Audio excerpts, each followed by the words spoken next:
जिससे जनता का ध्यान बांटने के लिए अब बीजेपी बटेंगे तो कटेंगे और सपा एंड कंपनी के लोग क्या कह रहे हैं, जुड़ेंगे तो जीतेंगे।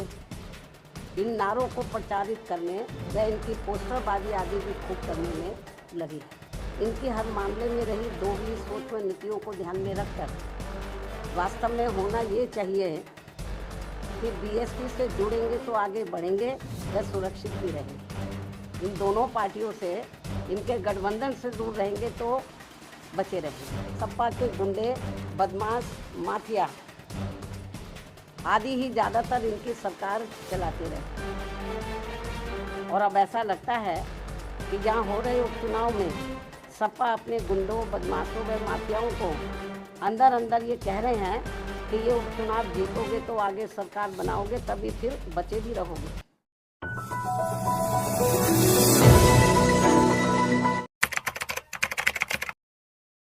मीडिया बंधुओं, जब से यूपी में 9 विधानसभा की सीटों पर उपचुनाव घोषित हुए हैं और इस बार इन सभी विधानसभा की सीटों पर बीएसपी भी अकेले ये चुनाव लड़ रही है, तो तब से बीजेपी व सपा गठबंधन की नींद उड़ी हुई है। जब से उन्हें मालूम पड़ा कि बीएसपी भी 9 विधानसभा की सीटों पर बाई इलेक्शन लड़ रही है, तो तब से बीजेपी व सपा गठबंधन की नींद उड़ी हुई है, क्योंकि बीएसपी ने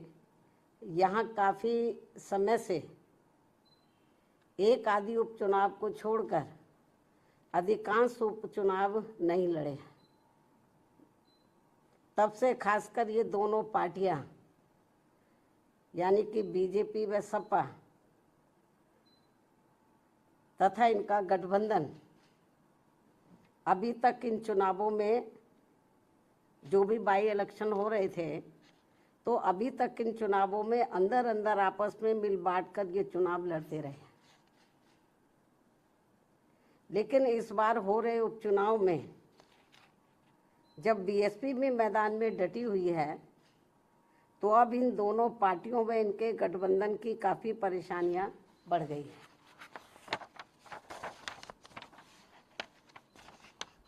जिससे जनता का ध्यान बांटने के लिए अब बीजेपी बटेंगे तो कटेंगे और सपा एंड कंपनी के लोग क्या कह रहे हैं, जुड़ेंगे तो जीतेंगे। इन नारों को प्रचारित करने व इनकी पोस्टरबाजी आदि भी खूब करने में लगी है, जबकि इनकी हर मामले में रही दोगली सोच व नीतियों को ध्यान में रखकर वास्तव में होना ये चाहिए कि बीएसपी से जुड़ेंगे तो आगे बढ़ेंगे व सुरक्षित भी रहेंगे। हालांकि प्रदेश में विकास व कानून व्यवस्था के मामले में बीएसपी की रही सरकार की तुलना में बीजेपी की वर्तमान में चल रही सरकार से व इसके पूर्व में सपा के रहे शासनकाल से भी जनता को ये जरूर सोचना चाहिए कि इन तीनों में से केवल बीएसपी का ही शासनकाल काफ़ी बेहतरीन रहा है। ऐसे में इनको ये हवाई नारों, ऐसे में इनको प्रदेश की जनता को इनके ये हवाई नारों व पोस्टरबाजी आदि के चक्कर में बिल्कुल भी नहीं पड़ना चाहिए। इसलिए अपनी कमियों की वजह से ही अब बीजेपी के लोग ये नारा लगाकर उपचुनाव में वोट मांग रहे हैं कि बटेंगे तो कटेंगे, ये नारा लगाकर वोट मांग रहे हैं, तथा वहीं सपा के लोग भी ये नारा लगाकर वोट मांग रहे हैं कि जुड़ेंगे तो जीतेंगे। जबकि इनकी आड़ में ये दोनों पार्टियां यहाँ के लोगों को केवल गुमराह कर रही हैं। इन नारों की आड़ में तो ये दोनों पार्टियां और इनके गठबंधन यहाँ के लोगों को केवल गुमराह कर रहे हैं, जिनसे इन सीटों के वोटरों को, मतदाताओं को सावधान रहना बहुत ज़रूरी है। ये केवल अपनी कमियों पर से ध्यान बांटने के लिए इस किस्म के ये नारेबाजी कर रहे हैं, पोस्टरबाजी कर रहे हैं, तो यहाँ की जनता को गुमराह करने के लिए। तो जिनसे इन सीटों के मतदाताओं को सावधान रहना बहुत ज़रूरी है। इतना ही नहीं बल्कि सपा की रही सरकार में तो यहाँ अधिकारी लोग नहीं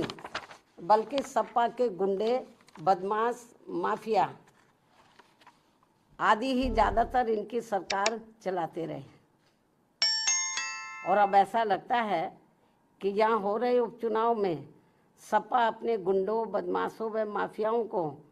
अंदर अंदर ये कह रहे हैं कि ये उपचुनाव जीतोगे तो आगे सरकार बनाओगे, तभी फिर बचे भी रहोगे। अपने गुंडे, बदमाश, माफियाओं को अंदर अंदर ये कह रहे हैं। इस किस्म की रिपोर्टें भी हमें सुनने के लिए मिल रही हैं। इस प्रकार से इन विरोधी पार्टियों की ऐसी सोच व धारणा से दूर रहकर अब बीएसपी ये चाहती है कि इनसे दूर रहेंगे तो बचे रहेंगे। इन दोनों पार्टियों से, इनके गठबंधन से दूर रहेंगे तो बचे रहेंगे। और अब समय आ गया है कि लोगों को खुद ही इन विरोधी पार्टियों के इस प्रकार के घिनौने, विषैले व संकीर्ण राजनीति के छलावों आदि से बचने के साथ ही इनके गुमराह करने वाले ऐसे नारों व पोस्टरबाजी आदि से भी जरूर बचना होगा और इसका जवाब इसी चुनाव में भी देना होगा। इसलिए यूपी में हो रहे विधानसभा चुनावों में आम लोगों के साथ ही खासकर यहाँ के वोटरों से ये विशेष अपील है कि वे इन विरोधी पार्टियों के ऐसे किसी भी छलावे, बहकावे व भड़कावे आदि में ना पढ़कर अपना व अपने परिवार के हित में तथा प्रदेश के भी हित में ऐसे सभी पार्टियों से दूर रहते हुए अपने वोट केवल बीएसपी उम्मीदवारों को ही दें, क्योंकि इसी में ही सबका हित निहित व सुरक्षित भी है। इसके अलावा आप लोगों को ये भी मालूम है, यूपी के उपचुनावों के साथ साथ तो इस समय देश में झारखंड व महाराष्ट्र प्रदेश में भी विधानसभा के लिए आम चुनाव हो रहे हैं। यहाँ भी हमारी पार्टी अकेले ही अपने बलबूते पर ये चुनाव लड़ेगी।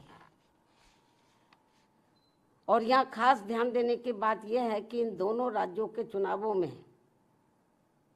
झारखंड व महाराष्ट्र, इन दोनों राज्यों के चुनावों में बीजेपी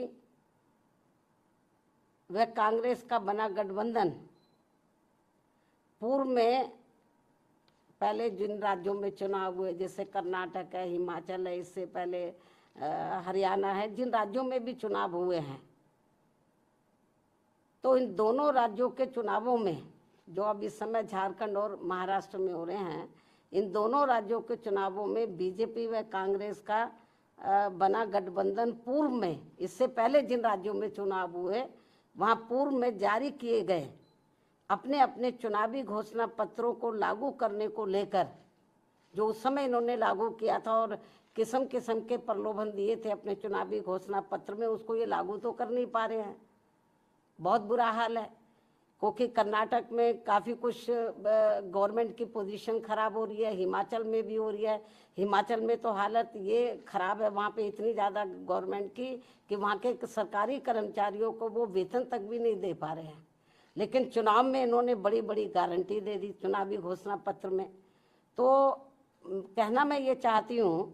कि यहाँ खास ध्यान देने की बात यह है कि इन दोनों राज्यों के चुनावों में,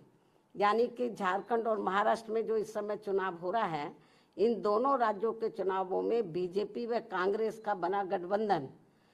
तो पूर्व में जारी किए गए, इससे पूर्व में जिन राज्यों में चुनाव हुए वहाँ जारी किए गए अपने अपने चुनावी घोषणा पत्रों को लागू करने को लेकर इस समय अभी नया चुनावी घोषणा पत्र जारी नहीं किया है। इससे पहले जिन राज्यों में चुनाव हुए वहाँ इन्होंने चुनावी घोषणा पत्र जो जारी किए, तो पूर्व में जारी किए गए अपने अपने चुनावी घोषणा पत्र को लागू करने को लेकर एक दूसरे पर काफी आरोप व प्रत्यारोप लगा रहे हैं। जबकि इस मामले में ये सभी पार्टियां एक ही थाली के चट्टे बट्टे हैं, जिनके बहकावे में इस बार यहाँ की जनता को कतई भी नहीं आना है। और अब तो इस मामले में कर्नाटक की कांग्रेसी सरकार के खुद ही इस पार्टी के राष्ट्रीय अध्यक्ष इस मामले की पोल भी खोल रहे हैं और इस मामले में ऐसे सभी पार्टियों पर अब जनता को कतई भी विश्वास नहीं करना है। इतना ही नहीं बल्कि पूरे देश में हर क्षेत्र में महिलाओं का उत्पीड़न होना अभी तक भी बंद नहीं हो पा रहा है। और इस मामले में अभी हाल ही में महाराष्ट्र में अरविंद सावंत द्वारा जिस प्रकार से वहाँ एक महिला के लिए अभद्र भाषा का इस्तेमाल किया गया है, उसे सरकार को हल्के में न लेकर ये बहुत ही शर्मनाक है, अमानवीय है, निंदनीय है। जो उन्होंने अभद्र भाषा का इस्तेमाल किया है तो उसे सरकार को, वहाँ की सरकार को हल्के में न लेकर बल्कि अति गंभीरता से लेते हुए उसके विरुद्ध सख्त कानूनी कार्रवाई करनी चाहिए, जो ये बहुत ज़रूरी है। और ये ऐसा नहीं हुआ तो और लोगों के भी फिर मनोबल बढ़ जाएगा कि और भी बोलते जाओ और महिलाओं के बारे में, जो ये ठीक नहीं है। इन्हीं कुछ ज़रूरी बातों के साथ ही अब मैं अपनी पार्टी के लोगों से यूपी में 9 विधानसभा की सीटों पर हो रहे उपचुनाव के साथ साथ झारखंड व महाराष्ट्र स्टेट में भी विधानसभा के लिए हो रहे आम चुनाव में अपनी पार्टी के उम्मीदवारों को